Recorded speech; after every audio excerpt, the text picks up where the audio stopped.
आप लोगों को संख्या दिख रहा है बेटा? ये नंबर,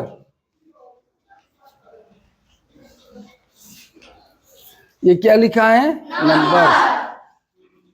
जब भी गणित आप पढ़ेंगे, संख्याओं के बारे में जब तक आप नहीं जानेंगे, गणित में कुछ होने वाला नहीं है।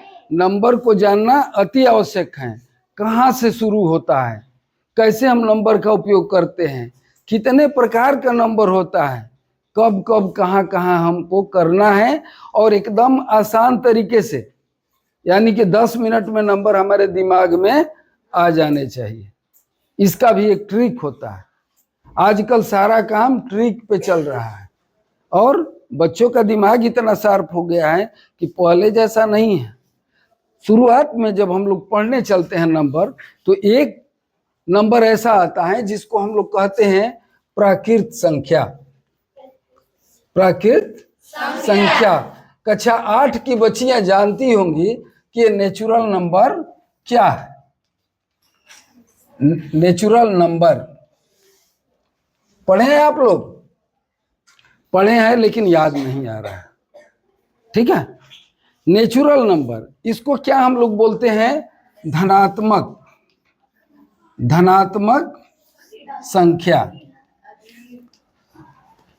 चूंकि कि जो गणित वाले गुरुजी रहते हैं वो थोड़ा उसको अलग ढंग से पढ़ाते हैं, और हम क्या पढ़ाते हैं? कंपटीशन के लिहाज से पढ़ाते हैं। कंपटीशन में जब आप जाइएगा तब आपको देखना होगा कि हम जल्दी से जल्दी कैसे करते हैं। तो जो धनात्मक नंबर होता है, यानी प्रकृत संख्या होता है, उसे क्या कैसे कहेंगे? उसको परिभाषित करना होगा। तो कैसे हम करेंगे? गिनती के संख्याओं को हम क्या कहते हैं? प्राकृत संख्या कहते हैं, यानी धनात्मक संख्या कहते हैं। गिनती के संख्या को, गिनती कैसे गिनते हैं? अगर कोई पूछ देगा कि इस क्लास में कितनी बच्चियां हैं, तो कैसे गिनेंगे? 1 2 3 4 5 6, हाँ, माने पूरे संख्या अनंत तक हम गिनेंगे। तो ये प्राकृत संख्या क्या हो गया? 1 2 3 4 5, और ये बढ़ते बढ़ते इंफिनिटी तक हो जाता है। ये चिन्ह किसका है? अनंत का है। ये चला जाएगा अनंत तक, और देखिए ये अनंत तक हो जाता है। और आप इसको क्या कहते हैं? प्राकृत संख्या को n से डिनोट करते हैं। किससे डिनोट करते हैं? n से। उसका जो संकेत क्या होता है? n। और गिनती के नंबर को हम ये क्या कहेंगे? प्राकृत संख्या या धनात्मक संख्या। पहले ये जान लेना जरूरी है, क्योंकि ये सबसे संख्याओं में सबसे महत्वपूर्ण है। आप पैसा भी गिनते हैं ना, तो इसी संख्या में गिनते हैं। अपना कोई काम करना होता है, इसी में करते हैं, ठीक है। अब इसके बाद ये तो नेचुरल नंबर हो गया। अब एक आता है क्या? पूर्ण संख्या। पूर्ण संख्या को क्या कहेंगे? Whole number. उसको क्या कहेंगे? Whole number. और जो ये रहता है, सब कुछ वहीं रहता है, धनात्मक या प्रकृत संख्या ही सिर्फ उसमें 0 1 लग जाता है।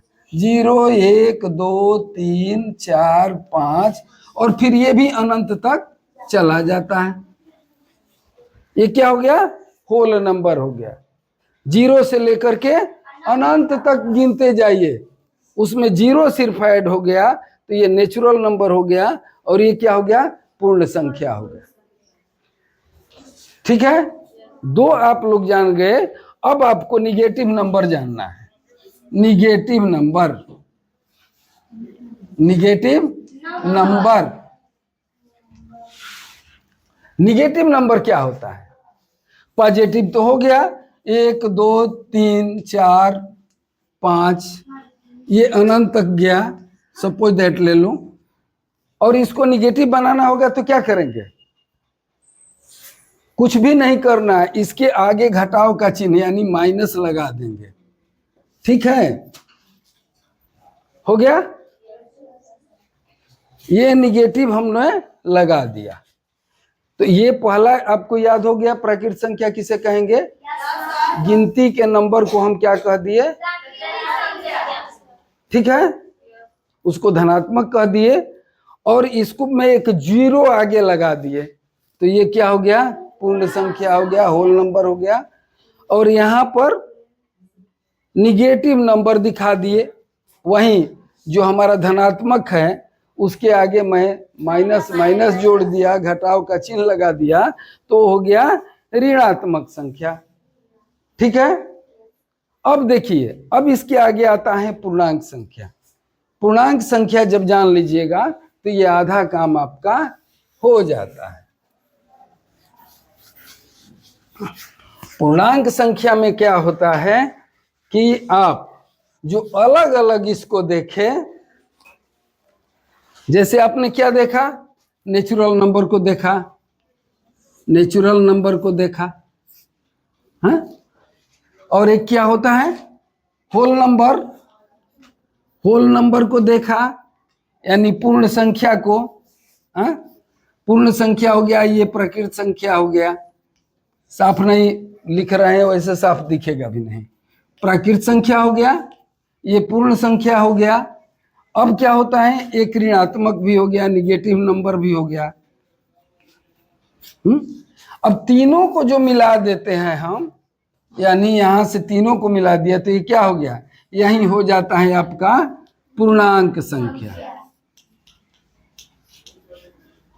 यानी प्रकृत संख्या, पूर्ण संख्या और ऋणात्मक संख्या, तीनों को एक में जब हम जोड़ दिए तो क्या बन गया, पूर्णांक संख्या। और पूर्णांक संख्या को हम जानेंगे कैसे, कैसे हम जानेंगे कि क्या है, सबसे आसान तरीका ये, अब तुम लोग को कंपटीशन के लिए बता रहे हैं, घर पर पढ़ना होगा तो दूसरे हिसाब से पढ़ते रहिएगा। उसमें क्या होता है कि एक रेखा खींची जाती है, ठीक है, ये रेखा खींच दी गई, ये संख्या रेखा हो गया, इसके बीच में जीरो लिख दिए। जीरो क्या होता है, उदासीन नंबर होता है, न तो ये प्लस है न तो ये माइनस है, इसका वैल्यू एकदम कांस्टेंट रहता है, ये हमेशा जीरो का जीरो रहता है। यहाँ से आप 1 2 3 4 5 6 और ये जाएगा अनंत तक। और इधर चलिएगा तो यहाँ पर -1 -2 -3 -4 -5 और ये भी इधर जाएगा अनंत तक, ठीक है। तो ये क्या हो गया कि ये आपका हो गया पूर्णांक संख्या। इसमें देखिए प्रकृत संख्या में क्या था कि गिनती के नंबर, तो 1 2 3 4 5 6 अनंत तक गया, तो ये प्रकृत संख्या आ गया। एक क्या था कि जीरो लगा देने से वो पूर्ण संख्या बन जाएगा। यहां से अगर आप ये ले लिए तो ये क्या है, ये जो है ये प्राकृत संख्या हो गया। यहां से जीरो को भी ऐड आपने कर लिया इसमें, तो ये क्या हो गया, पूर्ण संख्या हो गया। और इधर से ये जो देख रहे हैं माइनस वाला, इधर वाला ये ऋणात्मक हो गया, ये हो गया क्या, ऋणात्मक संख्या। और इस सबको जब मिला दिए यहां से लेके यहां तक, तो ये क्या हो गया, ये हो गया पूर्णांक संख्या। समझ गए, कोई डाउट किसी को? अगर पूछा जाए कि प्राकृत संख्या क्या होती है तो आपको सीधे सीधे बताना है कि गिनती के जो हमारे नंबर होते हैं 1 2 3 4 अनंत तक जितना हम गिन सकें वह क्या है, प्राकृत संख्या है। और उसी प्राकृत संख्या में सिर्फ आगे एक जीरो लगा देंगे तो वह क्या हो जाएगा, पूर्ण संख्या हो जाएगा। और जो प्राकृत संख्या गिनती के नंबर हैं उसके आगे माइनस लगा देंगे, सब में घटाव का चिन्ह जोड़ते जाएंगे तो हो क्या जाएगा, ऋणात्मक हो जाएगा।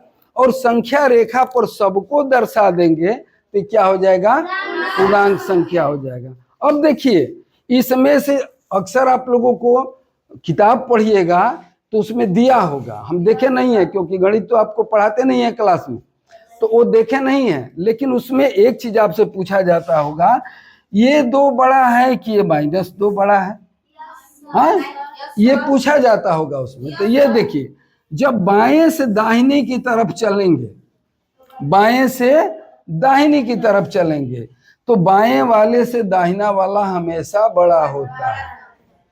बाएं वाले से दाहिने वाला हमेशा बड़ा रहता है।